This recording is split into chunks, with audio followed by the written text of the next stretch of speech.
नमस्कार दोस्तों। स्वागत है आपके अपने YouTube चैनल QSR जीके में। साथियों, आरआरबी ग्रुप डी की एग्ज़ाम जो कि आपकी फ़िलहाल में जो चल रही हैं, तो साथियों मैं आपके लिए लेकर आया हूँ टॉप 50 क्वेश्चन साइंस के, जो कि आपकी कॉम्पिटिटिव एग्ज़ाम में इस प्रकार के क्वेश्चन बहुत पूछे जा रहे हैं। तो साथियों मैं आपके लिए लेकर आया हूँ ये टॉप 50 क्वेश्चन। सभी क्वेश्चन सिलेक्टेड हैं और साथियों सभी क्वेश्चनों को ध्यान से देखते हुए चलना है। साथियों सभी क्वेश्चन हैं मैं आपको फैक्ट के साथ बताऊंगा और सभी को याद करते हुए चलना है।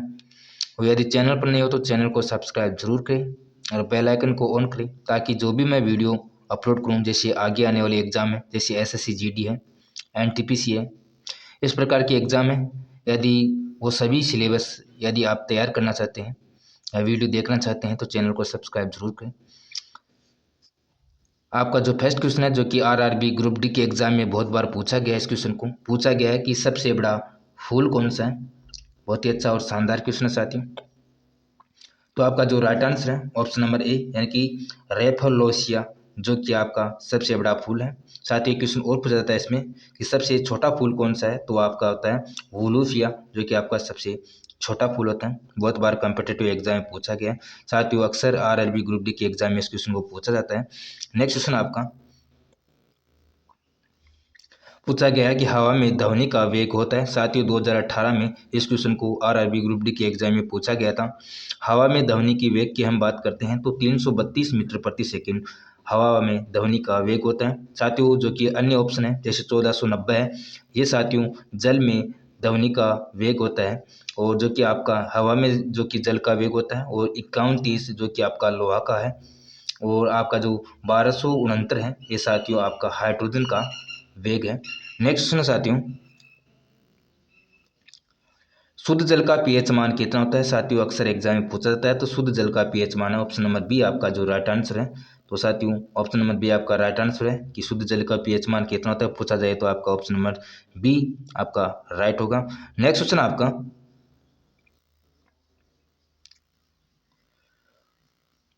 नेक्स्ट क्वेश्चन है कि मनुष्य का वैज्ञानिक नाम क्या है। तो साथियों मनुष्य के वैज्ञानिक नाम की हम बात करते हैं तो ऑप्शन नंबर सी आपका राइट आंसर है, यानी कि होमो सैपियंस मनुष्य का वैज्ञानिक नाम है। नेक्स्ट क्वेश्चन आपका कि कांच का पीला रंग किस पदार्थ के कारण होता है। अक्सर एग्जाम में पूछा जाता है आरआरबी ग्रुप डी के एग्जाम में। तो साथियों कांच का पीला रंग है ये आपकी फेरिक ऑक्साइड, जिसे हम बोलते हैं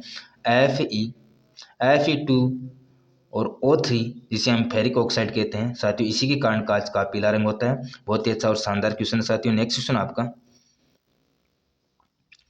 कि धूप के चश्मे के लिए लेंस में किस कांच का प्रयोग किया जाता है। बहुत ही शानदार क्वेश्चन है। तो साथियों धूप के चश्मे के लिए जो लेंस होता है, उससे जिस लेंस में जिस कांच का प्रयोग किया जाता है साथियों वो आपका कुर्क कांच। तो साथियों आपका जो राइट आंसर होगा ऑप्शन नंबर ए आपका राइट है। नेक्स्ट क्वेश्चन आपका पूछा गया है कि एक फेदम बराबर कितना होता है। साथियों आपके एक फेदम के बराबर होता है 6 फीट। तो आपका राइट आंसर होगा option number D. Next question आपका पूछा गया है कि किस ताप पर सेल्सियस और जो फ़ारेनहाइट पैमाने का मान समान होता है। बहुत बार एग्जाम में पूछा गया है इस क्वेश्चन को। तो साथियों आपका जो राइट आंसर है ऑप्शन नंबर बी, यानी कि -40 डिग्री पर साथियों जो कि सेल्सियस और फ़ारेनहाइट का जो पैमान है साथियों जो कि समान रहता है। नेक्स्ट क्वेश्चन आपका कि लीची का जो खाने योग्य भाग कौन सा है। तो साथियों आपका जो राइट आंसर है ऑप्शन नंबर बी, यानी कि एरियल भाग है साथियों, जो कि लीची का खाने योग्य भाग है। बहुत बार एग्जाम में पूछा गया है, तो आपका राइट आंसर होगा option number B. Next question आपका कि सबसे छोटा फूल कौन सा है। साथियों पीछे मैंने बता दिया है, तो वोलोफिया जाकि आपका सबसे छोटा फूल है। तो आपका राइट आंसर होगा option number B. Next question आपका कि मलेरिया रोग में शरीर का कौन सा भाग है सबसे ज़्यादा प्रभावित होता है। बहुत अच्छा क्वेश्चन है। तो साथियों आपका राइट आंसर होगा ऑप्शन नंबर ए, यानी कि जो प्लीहा भाग है साथियों ये मलेरिया रोग में शरीर का प्रभावित होने वाला अंग है। नेक्स्ट क्वेश्चन आपका कि किस रोग के लिए रोकथाम के लिए जो कि बीसीजी का टीका लगाया जाता है। तो साथियों टीबी है ऑप्शन नंबर ए, यानी कि टीबी रोग के लिए साथियों बीसीजी का टीका लगाया जाता है। तो आपका जो राइट आंसर है option number A. Next question आपका कि एक अश्व शक्ति बराबर कितना होता है। तो साथियों 746 वाट एक अश्व शक्ति के बराबर होता है। तो ऑप्शन नंबर सी आपका राइट आंसर है। नेक्स्ट क्वेश्चन आपका कि एल्यूमिनियम का निष्कर्षण किस आयस्क से किया जाता है? तो साथियों एल्यूमिनियम का निष्कर्षण है साथियों ये ऑप्शन नंबर बी यानी इनकी सॉरी दोस्तों ऑप्शन नंबर सी यानी कि बॉक्साइट से साथियों एल्यूमिनियम का निष्कर्षण किया जाता है। तो ऑप्शन नंबर सी आपका राइट आंसर है। नेक्स्ट क्वेश्चन आपका पूछा गया कि द्रव्य धातु तत्व कौन सा है? तो साथियों द्रव्य धातु तत्व है ऑप्शन नंबर ए यानी कि पारा साथियों जो कि एक द्रव्य धातु इनकी धातु है साथियों पारा जिसे हम HgC कहते हैं। और साथियों इसके आयस्क की हम बात करते हैं इसका आयस्क है सीने बार। बहुत बार एग्जाम में पूछा गया है कि पारा का आयस्क का क्या नाम है? तो साथियों उसे बोलते हैं हम यानी कि सीने बार। नेक्स्ट क्वेश्चन आपका कि द्रव्य अधातु तत्व कौन सा है? तो द्रव्य अधातु तत्व की हम बात करते हैं तो ऑप्शन नंबर सी यानी कि ब्रोमीन साथियों जो कि आपका द्रव्य अधातु तत्व है। तो आपका राइट आंसर होगा option number C. Next question आपका कि 1 न्यूटन किसके बराबर होता है? तो साथियों 1 न्यूटन की हम बात करते हैं तो ऑप्शन नंबर बी यानी कि 10⁻² यानी कि डाइन जो कि 1 न्यूटन के बराबर होता है। बहुत ही अच्छा और शानदार क्वेश्चन है। तो ऑप्शन नंबर बी आपका राइट आंसर है। नेक्स्ट क्वेश्चन आपका कि मलेरिया रोग का प्रमुख कारक कौन सा है? तो मलेरिया रोग की हम बात करते हैं तो जो इसका प्रमुख कारक है साथियों वह आपका प्लाज्मोडियम जो कि आपका राइट आंसर होगा option number C. Next question आपका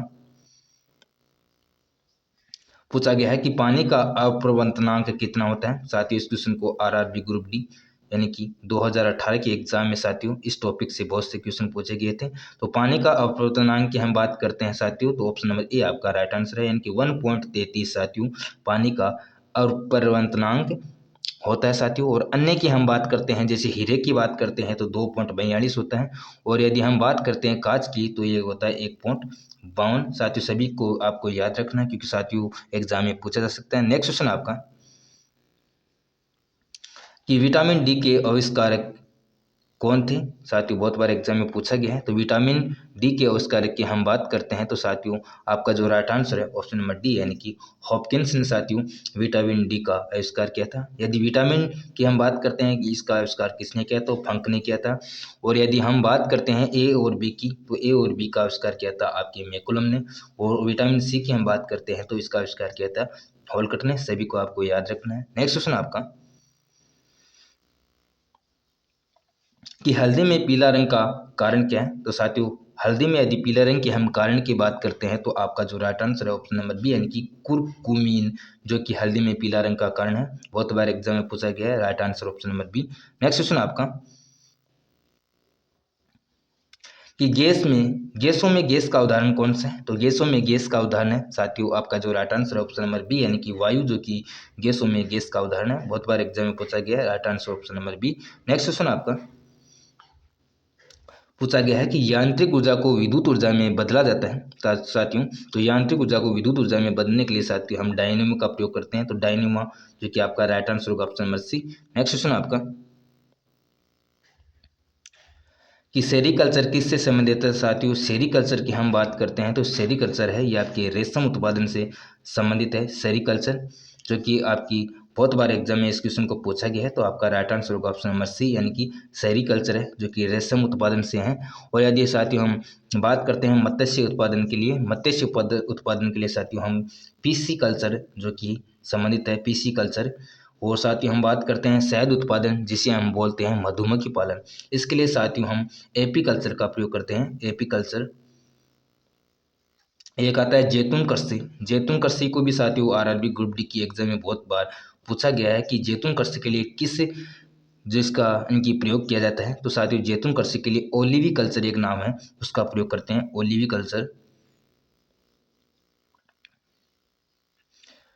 कल्चर का प्रयोग करते हैं। नेक्स्ट क्वेश्चन आपका कि हृदय में विकार का पता लगाने के लिए किसका प्रयोग किया जाता है? बहुत ही अच्छा और शानदार क्वेश्चन साथियों 2018 की रेलवे ग्रुप डी के एग्जाम में पूछा गया इस क्वेश्चन को। तो आपका जो राइट आंसर है ऑप्शन नंबर डी यानी कि ईसीजी जिसे बोलते हैं इलेक्ट्रोकार्डियोग्राफ जिससे हृदय का पता यानी कि विकार का पता लगाया जा सकता है। एक आता है आपके सामने है पेसमेकर। पेसमेकर साथियों पेसमेकर का प्रयोग है इसका प्रयोग साथियों हृदय की गति को यदि कम हो जाती है उसको फिर से संतुलन या सामान्य अवस्था में लाने के लिए साथियों हम पेसमेकर का प्रयोग करते हैं। और जो सीटी स्कैन होता है साथियों, ये पूरे शरीर की सीटी स्कैन होती है जिससे साथियों सभी बीमारी को पता लगा जा सकता है। एक आपके सामने आता है ईईजी, जिसे साथियों हम बोलते हैं इलेक्ट्रोएन्सेफेलोग्राफी बोलते हैं साथियों। ये साथियों ईईसी है साथियों, इसका प्रयोग हम मस्तिष्क की जो भी बीमारी है उसका पता लगा जा सकता है ईईजी के लिए। और साथियों इन सभी को याद रखना है क्योंकि साथियों आपके एग्जाम में पूछा जा सकता है। नेक्स्ट क्वेश्चन आपका कि खेर रोग का संबंध किससे है, तो साथियों खेर रोग का संबंध है साथियों, बहुत बार एग्जाम में पूछा गया है, तो आपका जो राइट आंसर है ऑप्शन नंबर ए यानी कि धान से संबंधित साथियों खेर रोग बहुत बार एग्जाम में पूछा गया, तो ऑप्शन नंबर ए आपका राइट है। नेक्स्ट क्वेश्चन आपका पूछा गया कि केल्विन स्केल पर कमरे का सामान्य ताप कितना होता है, बहुत ही अच्छा और शानदार क्वेश्चन है साथियों। तो ऑप्शन नंबर इनकी 27 नंबर के क्वेश्चन का जो साथियों आपका जो राइट आंसर होगा ऑप्शन नंबर सी यानी कि 300 केल्विन जो कि इस कमरे के तापमान सामान्य यानी कि अवस्था में रहता है, तो आपका right answer option number C. Next question आपका पूछा गया है कि दूध में कौन सा अम्ल पाया जाता है, तो साथियों लैक्टिक अम्ल जो कि आपकी दूध में पाया जाता है, तो आपका जो राइट आंसर है option number A. Next question आपका पूछा गया कि निम्न से कौन अदिश राशि है, तो साथियों आपकी जो ऑप्शन नंबर ए यानी कि विद्युत धारा साथियों जो कि आपकी अदिश राशि है। वेग, त्वरण और बल साथियों ये सभी सदिश राशि हैं। और अन्य अदिश राशि की हम बात करते हैं जैसे चाल, द्रव्यमान, आवेश, घनत्व, ऊर्जा, जो कि आपकी अन्य अदिश राशि हैं जो कि आपके एग्जाम में पूछे जा सकते हैं, सभी को याद रखना है। नेक्स्ट क्वेश्चन आपका कि टेटनस रोग किसके कारण होता है, साथियों बहुत ही अच्छा और शानदार क्वेश्चन है, अक्सर एग्जाम में पूछा जाता है। तो टेटनस रोग का हम कारण की हम बात करते हैं, तो ऑप्शन नंबर बी यानी कि बैक्टीरिया कारण साथियों टेटनस रोग होता है, तो आपका राइट आंसर होगा option number B. Next question आपका पूछा गया है कि निर्वात में प्रकाश की चाल कितनी होती है, तो साथियों निर्वात में यदि प्रकाश की चाल की हम बात करते हैं तो ऑप्शन नंबर ए यानी कि 3 × 10⁸ मीटर प्रति सेकंड साथियों जो कि निर्वात में प्रकाश की चाल होती है, अक्सर एग्जाम में पूछा जाता है। नेक्स्ट क्वेश्चन आपका कि साधारण बातचीत जो की तीव्रता जो डेसिबल कितनी होती है, साधारण जो कि हम मनुष्य से बात करते हैं उसकी डेसिबल कितनी होती है, तो साथियों आपका जो राइट आंसर है ऑप्शन नंबर सी यानी कि 30 से 40 डेसिबल साथियों साधारण बातचीत के लिए होती है, तो आपका राइट आंसर होगा option number C. Next question आपका पूछा गया है कि समुद्री जल का पीएच मान कितना होता है, बहुत ही अच्छा और शानदार क्वेश्चन है, आरआरबी ग्रुप डी के एग्जाम में पूछा भी गया है। साथियों समुद्री जल के पीएच मान की हम बात करते हैं तो आपका जो राइट आंसर है ऑप्शन नंबर सी यानी कि 8.4 जो कि समुद्री जल का पीएच मान होता है। नेक्स्ट क्वेश्चन आपका कि पोलियो रोग में शरीर का प्रभावित होने वाला अंग कौन सा है, बहुत ही अच्छा और शानदार क्वेश्चन। साथियों पोलियो रोग में जो प्रभावित होने वाला जो शरीर का अंग है साथियों वह आपका ऑप्शन नंबर सी यानी कि तंत्रिका तंत्र साथियों पोलियो रोग में जो प्रभावित होने वाला अंग है, तो आपका राइट आंसर होगा option number C. Next question आपका कि गेहूं में खाने योग्य भाग कौन सा है, तो साथियों गेहूं में यदि हम खाने योग्य भाग की हम बात करते हैं तो जो आपका जो राइट आंसर है ऑप्शन नंबर ए यानी कि भूरण कोष जो कि गेहूं में खाने योग्य भाग है। साथियों आरआरबी ग्रुप डी की एग्जाम में साथियों इस प्रकार के क्वेश्चन बहुत पूछे जाते हैं, तो सभी क्वेश्चनों को याद रखना है। चैनल पर नहीं तो चैनल को सब्सक्राइब भी करना है। नेक्स्ट क्वेश्चन आपका कि किस अमल का उपयोग सीसा संचालक बैटरी में किया जाता है, तो साथियों सीसा संचालक बैटरी में जिस अमल का उपयोग किया जाता है साथियों वो होता है सल्फ्यूरिक अमल, तो आपका right answer option number A. Next question आपका पूछा गया है कि पारा का निम्नतम हिमांक कितना होता है, तो साथियों पारा के निम्न हिमांक की हम बात करते हैं तो -40 डिग्री साथियों पारा का निम्नतम हिमांक होता है, तो आपका right answer option number C. Next question आपका कि केल्विन पैमाने पर किस बिंदु पर जल उबलता है, अच्छा क्वेश्चन है, आरआरबी ग्रुप डी के एग्जाम में बहुत बार पूछा गया है। तो साथियों 373 केल्विन पर साथियों जो कि आपके जो बिंदु पर जल उबलता है, तो आपका जो राइट आंसर है ऑप्शन नंबर बी आपका राइट आंसर है। नेक्स्ट क्वेश्चन आपका कि जल का क्वथनांक डिग्री सेंटीग्रेड में कितना होता है, तो डिग्री सेंटीग्रेड में पूछा है जल का क्वथनांक, तो आपका जो राइट आंसर है ऑप्शन नंबर बी यानी कि 100 डिग्री जो कि सेल्सियस जो कि आपका क्वथनांक डिग्री सेंटीग्रेड में होता है जल का। बहुत ही अच्छा और शानदार क्वेश्चन है साथियों, सभी क्वेश्चनों को याद करते हुए चलना है, सभी क्वेश्चन इंपॉर्टेंट है आपकी एग्जाम के पॉइंट ऑफ व्यू से। नेक्स्ट क्वेश्चन आपका कि निम्न में से किस रंग की सर्वाधिक तरंग दैर्घ्य होती है? बहुत ही अच्छा और शानदार क्वेश्चन है। तो साथियों आपका जो राइट आंसर है ऑप्शन नंबर ए यानी कि लाल रंग का साथियों जो तरंग दैर्घ्य है सबसे अधिक होता है। यदि सबसे कम तरंग दैर्घ्य की हम बात करते हैं तो बैंगनी कलर का जो कि तरंग दैर्घ्य सबसे कम होता है। नेक्स्ट क्वेश्चन आपका कि सूर्य के प्रकाश में किस रंग का परिकरण सबसे अधिक होता है? परिकरण की हम बात करते हैं तो आपका जो राइट आंसर है ऑप्शन नंबर डी यानी कि सबसे अधिक होता है परिकरण बैंगनी कलर का। और सबसे कम की परिकरण की हम बात करते हैं तो वो होता है आपका लाल कलर का। साथियों सभी क्वेश्चन इंपॉर्टेंट है। और साथियों यदि आने वाले एग्जाम में जैसे SSC GD है, NTPC है, इस प्रकार के एग्जाम की यदि आप तैयारी करना चाहते हैं तो चैनल को सब्सक्राइब जरूर करें, अपने दोस्तों में शेयर करें।